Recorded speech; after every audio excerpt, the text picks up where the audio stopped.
So earlier today, we got the reveal for the long-rumored Warner Smash Brothers game called MultiVersus. This title will bring together properties like DC Superheroes, Steven Universe, Looney Tunes, Scooby-Doo, and even Game of Thrones all together for a fight to the death. The announcement video they just dropped showed a fair amount of gameplay, and I gotta be honest, guys, I was about to make fun of this, like with most of these Smash knockoff games, but not only was I impressed with what I saw and heard, but this is a rare instance where I feel like we could have a legit competitor to Smash Brothers on our hands. I really do. Now, to be clear, when I say that, because, people try to blow this stuff out of proportion, like, oh, you think it's gonna take down Smash? No, that's not what I'm saying. I'm not saying this is the Smash killer, okay, some shit like that.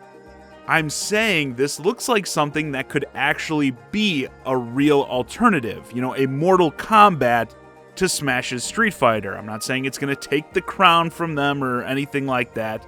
Rather, again, it could be just something else of good quality for people that like these types of games to play. So why do I think that? First, the gameplay I thought looked really solid.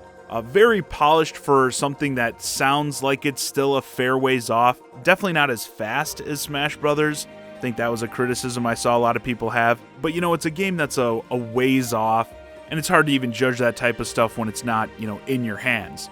The art style, I think they absolutely nailed it. I think this looks way better than the Nickelodeon Smash game. Not that the visuals are bad in that game, but this I find way more appealing, and I'm sure it's not easy taking characters from not just, all these properties, but such different properties and making them all feel like they belong together. I mean, sure, it's not hard to mesh something like Adventure Time with Steven Universe, but throw Arya Stark from Game of Thrones in there, and it's like, okay, what does that look like? And yeah, from what they showed, I think they're doing a great job with that. I also think it was smart to include an out-of-left-field character like Arya in this video, because when we heard some of the leaks coming out about this, I think those type of characters were hard for people to picture running around alongside Bugs Bunny. So now at least we can actually visualize that. And I do think they have the IPs, which is essential, I think, for the longevity of these kinds of games. You want to try to mimic Smash Brothers, not just in terms of gameplay, but drumming up that hype and anticipation for future characters. And that's another reason why I think it was great they pulled from all these different franchises to show just how it could expand. Like with DC, you could have your own Smash game with just DC characters. So there's a lot to draw from just DC. Not to mention how you could time releases with, say, different movies in that. Say you get close to the release date of the Aquaman 2 movie, would probably be a good time to add Aquaman to the game. A lot of potential there, I think. The environments they showed also, I thought, looked very high quality. We only saw a couple, but I love that Batcave level, the way the Batmobile moved around on the lift and characters could interact with it.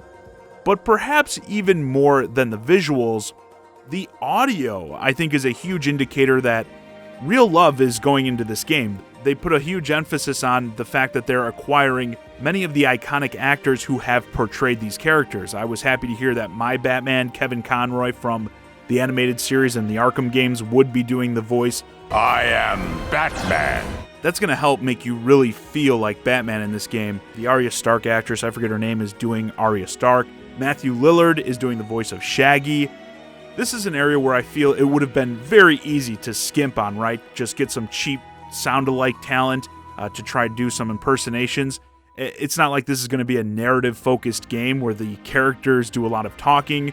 So going the extra mile to acquire all this key voice talent to give the game added authenticity makes me feel like they're intent on delivering, a quality experience. Beyond that, they also mentioned the online is a major focus for them.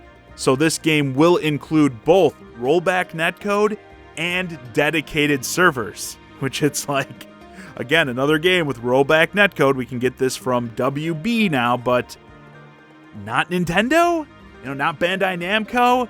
Like, okay, make sure you get your Nintendo Switch Online expansion pack, though, so you can play games that are 20 plus years old with garbage online. They even said with the online, besides rankings and leaderboards, there's even going to be guilds in the games, which is pretty interesting, I think, for a fighting game. So I guess you'll be able to make a guild with your friends and rank it up by playing. Maybe you get more ranking if you team up and do like 2v2s. I think that's going to be an interesting aspect to see. And it will also have cross progression, so you can load up your account from any version of the game, which leads me to my big negative from what we've seen so far. Apparently there's no Switch version. That doesn't mean a Switch version isn't coming at some point. I think it'd be extremely stupid not to get this game on a Nintendo system. It doesn't appear to be a priority right now. Depending on the release date, the game's slated to release sometime in 2022. They may also be considering Nintendo's next system as well. But I could see if Nintendo system is something you're planning on adding later, the game's coming out in 2022, if it's going to be another year or two for the Nintendo version, you might be looking more towards the future of Nintendo, and obviously, whatever Nintendo's next system is, it'll probably be significantly more powerful and have an easier time running your game. But still, there's a lot I'm seeing here that I really like. A major aspect that can be a positive or a negative, depending how you look at it, I'll say I think it's at least smart, is the game is going to be free to play. I think that's a great way to get a huge user base, obviously, but I certainly worry about the monetization. With a game like this, you have to assume, skins and that they're going to charge for, but probably characters as well, which I worry about in a competitive game like this. And sure, Smash, has DLC characters that you have to pay extra for. Okay, I get that, just chill out. But for one, you've got to wonder what will even be available to people from the start. Like, will you only be able to access a couple characters? How much are additional characters going to cost? And how upfront are they going to be about what's coming? And, how often will these characters come? You don't want to buy a character and then realize someone you'd rather have bought is going to come next month, and so on. Balancing, I think, is going to be an issue here as well. I don't play many free-to-play games myself these days, but I was really into League of Legends when it first came out many years ago.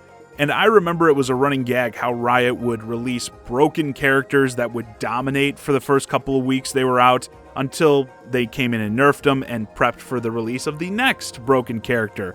And it was almost a situation where you were paying for power. You wanted to have the new character right when they came out so you could exploit their OP-ness for as long as possible and dominate.